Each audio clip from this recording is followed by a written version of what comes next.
registered our observation that the purpose for the presentation of their witness is very general, very vague. And that is why we filed our manifestation last June 22. That is for the defense to specify the purpose for the presentation of their witness. Kasi the observation is same witness as the prosecution. And that is why we find it strange. While they can raise their questions during cross, why do they have to present them during their direct? No? Kung kaya mo namang itanong during cross, why do you have to present them during their direct? I'm pertaining to the pieces of evidence and witnesses of the prosecution. But then again, we would like to acknowledge that prerogative yan ng defense to determine kung anong ebidensya ang gusto nilang ilatag. Sa amin lang, we are requesting for them to specify the purpose because we really find it strange na yung ebidensya ng prosecution, yun din ang ebidensya ng depensa. Tapos pagdating dun sa exhibits, parehas yung documents nyo, they refuse to mark on the same document. At ang gusto nila, separate set of documents. But again, we would like to express that we recognize that the defense has prerogative to maintain that position, no? So, ultimately, we reiterated the last manifestation which we filed, no? Kasama dito yung opening of the BIR box. As a matter of fact, we requested the impeachment court and the defense to join us in our position to open the sealed box because after all, we received that sealed box in our exercise of our compulsory process during the hearing of the Justice Committee of the House of Representatives. We issued a subpoena to the Commissioner of the BIR and for the production of the income tax return of both the respondent and the spouse. However, when the BIR submitted to us and complied with us, what we received is a sealed box. So we do not even know, really, the pieces of documents inside. Although we understand na ang hiningi namin dun sa subpoena is ITR of the respondent and the spouse. This is very relevant because we will be able to know, to present before the impeachment court, the lawful personal income of the respondent and the spouse, no? And by knowing their lawful income, baka ma-justify nila yung mga acquisitions which will be seen also in the other documents of the prosecution, no? But nevertheless, the defense registered their vehement objection to the opening. They invoked due process kahit wala namang nalalabag na karapatan dito because this is just a marking of exhibit. As a matter of fact, you cannot question the admissibility of the evidence yet sapagkat yun ay dapat sa formal offer of exhibits mo palang gagawin. Pagdating dito sa marking, it is purely the prerogative of the prosecution kung anong gustong pamarkahan. Diba? And as a matter of fact, this is the right time, correct time for the marking. So that is why when we heard their objection to the opening of the sealed box, we just contained ourselves with the marking of the sealed box, which they opposed as well. Ako'y nagtataka kung ano kayang nakakatakot dun sa pagmamarka ng sealed box. Silyado nga. Ang pinamamarkahan ng prosecution, because they do not want to open the box, ang pinamamarkahan na lang is yung sealed box. So that we will just be submitting to the impeachment court the issue of whether to open or not the BIR box. But sadly, they opposed the opening of the BIR box. They opposed as well the marking of the sealed BIR box. Nakakalungkot po ito sapagkat doon sa House of Representatives, we decided not to open kahit alam namin karapatan ng taong bayan malaman na kung anong nilalaman nun. We decided not to open because we believe in the power of the impeachment court. Eh pagdating ho pala namin dito sa impeachment court, mahihirapan pa rin kami sa pagbubukas ng BIR box. So we will be looking forward na sana itong BIR box na ito ay mabuksan na sapagkat karapatan ho ng sambayanang Pilipino na malaman at makita ang nilalaman nito. Maraming salamat po. You can raise questions to my colleagues.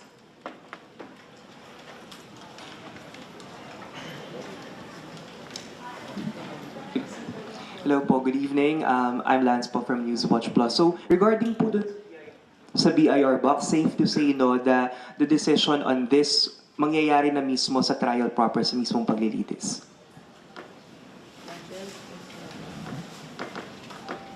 The motions have already been presented to the court. I understand some oppositions will be filed.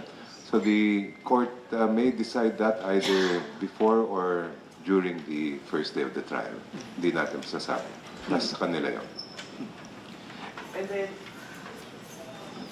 And then, kanina po, I'd just like to see comment and then perhaps from the lead prosecutor. Earlier, the defense spokesperson, Attorney Michael Poa, said that regarding the appearance of Vice President Duterte on the impeachment trial, he said that depende daw po yun kung kakailanganin, depende sa advice nila bilang mga abogado kung kailangan na mag-appear si VP Sara doon sa mangyayaring paglilitis. Sa inyo po ba, kailangan po bang nandun si VP Sara?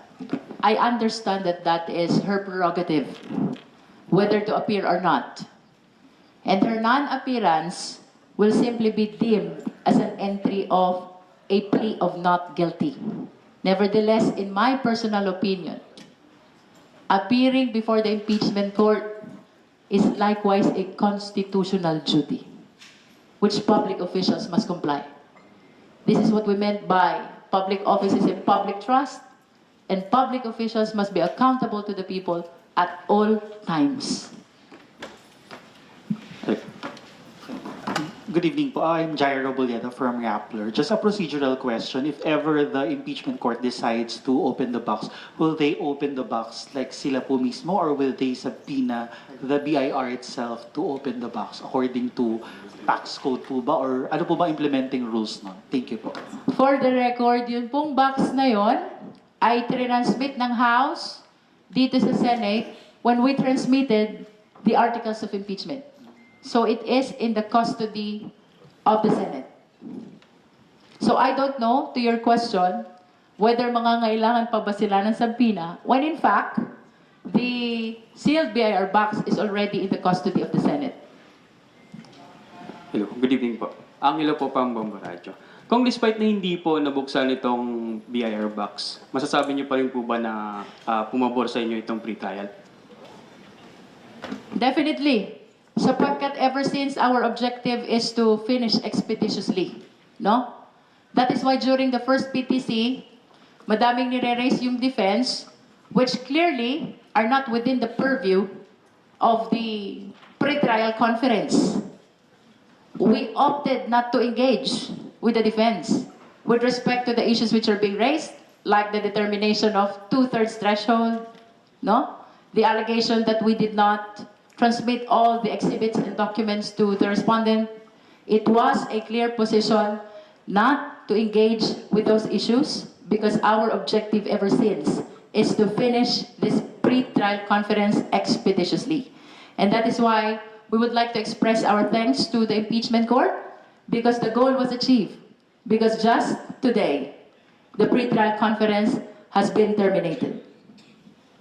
Kung isa na lang po, aside po sa napakadaming documents, ano pa po yung ibang nakikita nyo na pinakamalaking hamon kung bakit tumagal po itong pre-trial?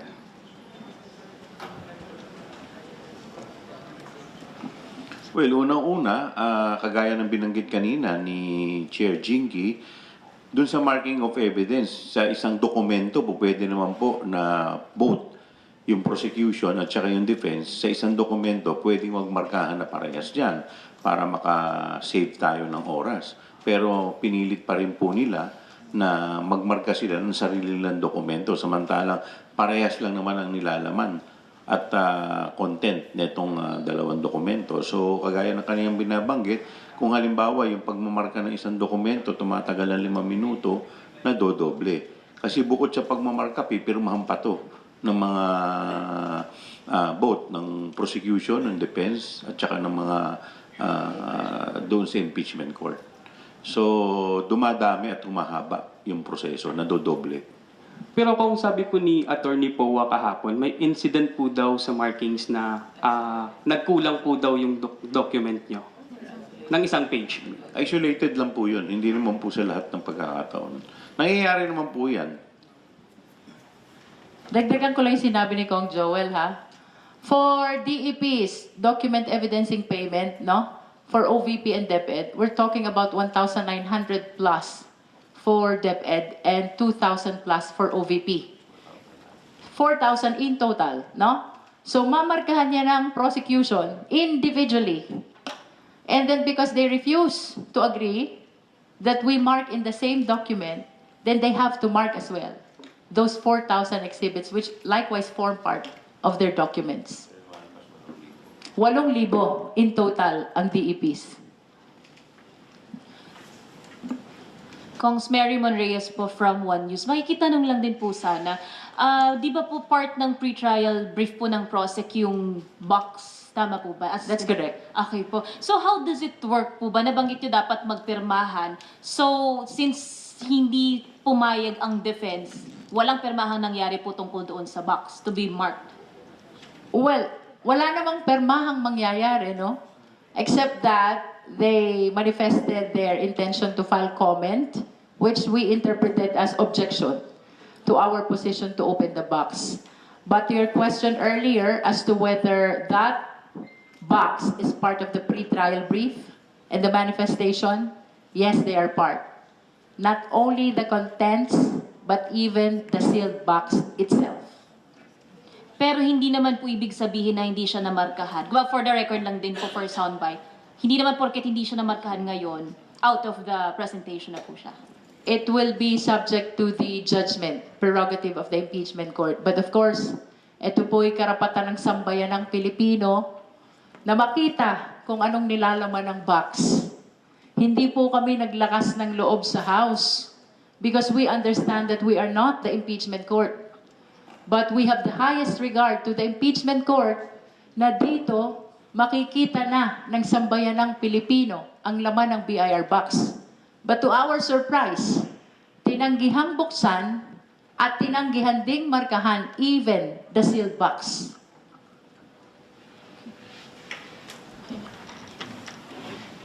Kong, just a follow-up question on the Dagdag ko lang BIR. Ay, po. sorry po. Sige po. Kong. But can you ask your follow-up questions? Baka... Sige po. Just a follow-up question po, Kong, so on the BIR. If ever po, hypothetically, hindi po umayon po yung impeachment court on the prosecution's favor, halimbawa po, hypothetically, would the two articles, specifically on the confidential funds and the unexplained wealth, still stand despite the absence of the BIR? Thank you. Malakas pa rin ang aming ebidensya dito sa unexplained wealth. In fact, ito ay mas makakadagdag lamang ng linaw. At, well, kagaya po ng binabanggit kanina ni Chair Jinky, hindi naman natin alam kung ano naman ito. Po pwede naman ito ay maging dahilan para ma-justify nila yung kanilang ari-arian. Pero kaya nga nakakalungkot po kanina dahil ang SecGen naman kanina, yung tumatayong clerk of court ng Senate, ay hindi naman po pwedeng magdesisyon. Kaya po ito ay hindi na desisyonan kanina. Yung dag ay umaasa kami na when we filed that manifestation with certain proposals, and that includes the opening of the ballot of the BIR box and the inventory of the contents, kasi kailangan malaman na yung laman ng BIR box. Umaasa kami na walang magiging issue doon.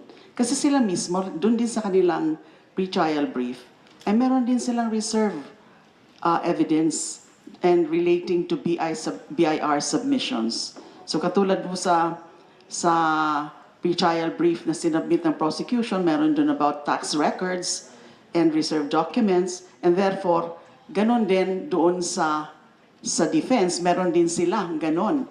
na plano to submit BIR submissions. So why are they refusing now to open and make an inventory and find out the contents of that BIR box na sila